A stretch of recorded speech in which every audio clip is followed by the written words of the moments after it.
मुझे पता ही नहीं चला था कि असरानी साहब चल बसे। तो कोरिया का इतिहास असरानी साहब की याद में, और उसमें एक छोटा सा भारत का भी एंगल डाला है डॉक्टर अभी गोडसे। कोरिया के हिस्ट्री पे वीडियो बना रहा हूँ, एकदम समझ में आएगा कि ये लफड़ा क्या है। बहुत गंभीर है, लाखों लोग मरे हैं, अच्छा नहीं है। लेकिन हम अपने यूजुअल स्टाइल में वीडियो करेंगे। इस तरफ नॉर्थ कोरिया है, उस तरफ साउथ कोरिया है। अभी हिस्ट्री सुनने का ना कोरिया का, आधे नॉर्थ कोरिया जाओ, आधे साउथ कोरिया, और बाकी मेरे पीछे आओ। कोरिया इंडिपेंडेंट कंट्री था, 1000 साल तक चीन को बड़े भाई की तरह देखता था। जब गोरे लोगों को व्यापार करना था एशिया में, उन्होंने पहले जापान को खोल दिया ज़बरदस्ती। बाद में वो एरिया में छोटा सा कोरिया था, उसके ऊपर चीन, रशिया और जापान दादागिरी कर रहे थे। तो लेकिन क्या हुआ, 1894 में चीन ने रशिया को हरा दिया। और ऐसा हराया ना, लोग हैरान हो गए कि इतना छोटा सा देश, इतनी कम सेना, कैसे जीत गए। लेकिन गोरे लोग कहने लगे, अरे ये ब्राउन एशियन लोग आपस में क्या करते हैं, हमने को क्या फ़र्क पड़ता है। लेकिन उसके 10 साल बाद 1904 में जब रशिया और जापान का युद्ध हुआ, तो जापान ने तो रशिया का बैंड ही बजा दिया और ये दिखा दिया कि कोई भी एशियन सेना फौज जो अनुशासन और विज्ञान को अपनाती है, गोरे फौजों की धज्जियां उड़ा सकती है। तो उसके बाद जापान का कोरिया पर कब्जा हुआ।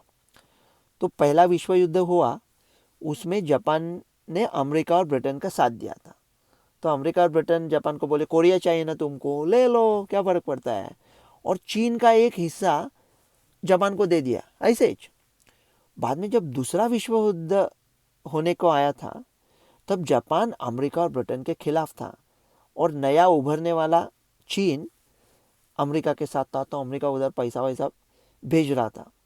तो ऐसे लक्षण दिखने लगे कि जापान ये युद्ध हारने वाला है। और उसी टाइम ये स्पष्ट हुआ कि दूसरे विश्व युद्ध के बाद अमेरिका सबसे बड़ी ताकत होगी पूंजीवादी, और सोवियत रशिया कम्युनिस्ट ताकत होगी, और उनमें शीत युद्ध, कोल्ड वॉर होने वाला है, पता था सबको। तो विश्व युद्ध के बाद कोरिया का क्या करने का। तो रूजवेल्ट प्रेसिडेंट है अमेरिका के, वो बोले ऐसा करते हैं कि कोरिया को 30 साल इंटरनेशनल ट्रस्टीशिप में रखेंगे और कोरियन लोगों को भी बेचारों को सिखा देंगे कि हुकूमत कैसे की जाती है। किसी ने रूजवेल्ट को बोला, अरे लेकिन कोरिया तो 1000 साल इंडिपेंडेंट था खुद। रूजवेल्ट बोला, हाँ क्या, कोई मेरे को बोला ही नहीं आया। तो ऐसा करते 30 साल नहीं 20 साल करेंगे, चाय वाय पियोगे आप, छोड़ दिया कोरिया को उधर ही। तो विश्व युद्ध खत्म होने के बाद नॉर्थ कोरिया कम्युनिस्ट था रशिया के इन्फ्लुएंस में, और चीन चीन का बड़ा बॉर्डर था और चीन तब तक कम्युनिस्ट बन चुका था। साउथ कोरिया में अमेरिका का इन्फ्लुएंस था, लेकिन सोवियत रशिया थोड़ा डर रहा था क्योंकि अमेरिका के पास अणु बम था, न्यूक्लियर वेपन। तो 1949 में रशिया के पास अणु बम आ गया, तो बोले अभी जो करना है कर सकते हैं। तो 1950 में दिखने लगा कि अभी लफड़ा होने वाला है नॉर्थ कोरिया और साउथ कोरिया के बीच में।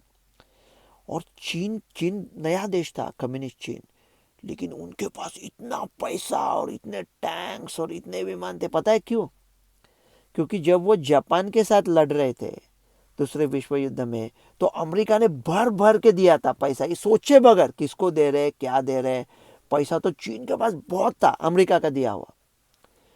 तो अभी जब नॉर्थ कोरिया और साउथ कोरिया एक दूसरे के साथ लड़ने वाले थे, तो चीन ने कहा कि अमेरिका को बोल देंगे कि ये कोरियन लोगों को आपस में निपटने दो और फिर चाहे हो जाए होने दो। मतलब पूरा कोरिया कम्युनिस्ट होता है होने दो, पूरा कोरिया पूंजीवादी होता है होने दो, फर्क नहीं पड़ता, कोई दूसरा बीच में नहीं आएगा। तो उन्होंने अमेरिका को मैसेज भेज दिया कि देखो, अगर नॉर्थ कोरिया जब हमला करेगा साउथ कोरिया पे, आप लोग अगर बीच में आए तो चीन की पूरी सेना घुस जाएगी नॉर्थ कोरिया में।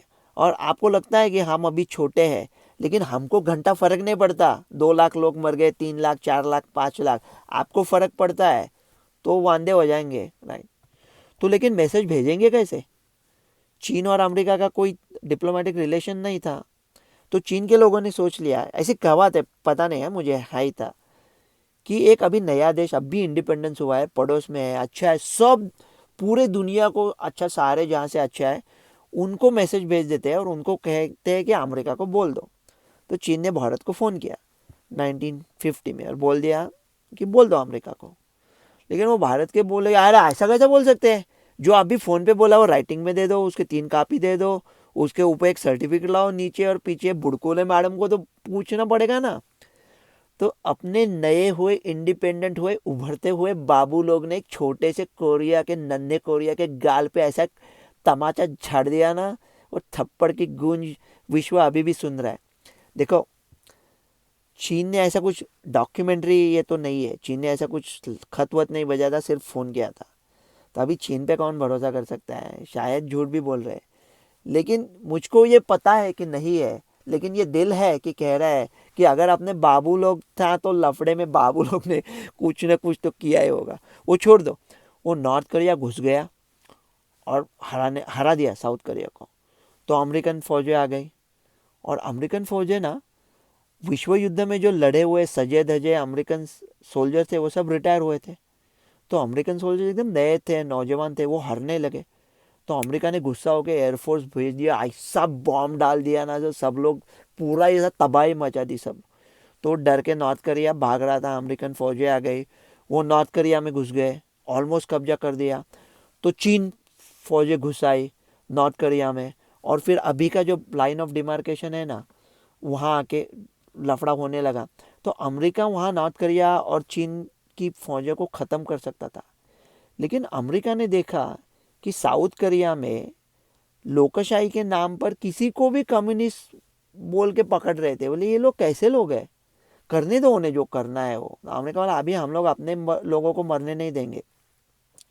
तो ऐसा 1952 में ही वो जो डीमिलिटराइज जोन है वो अभी का अभी वहाँ है साउथ कोरिया ने। लेकिन उसके बाद 20 से 1 साल बाद वहाँ लोकशाही आई, और क्या तरक्की की है। अभी अभी गया था मैं, मतलब सैमसंग, एलजी, हुंडई, किया, मतलब एशियन देश जो विज्ञान विज्ञान तो अभी सबके पास है, अनुशासन को अपनाता है, वो कहाँ पहुँच सकता है, क्या कर सकता है, इसकी एक मिसाल है।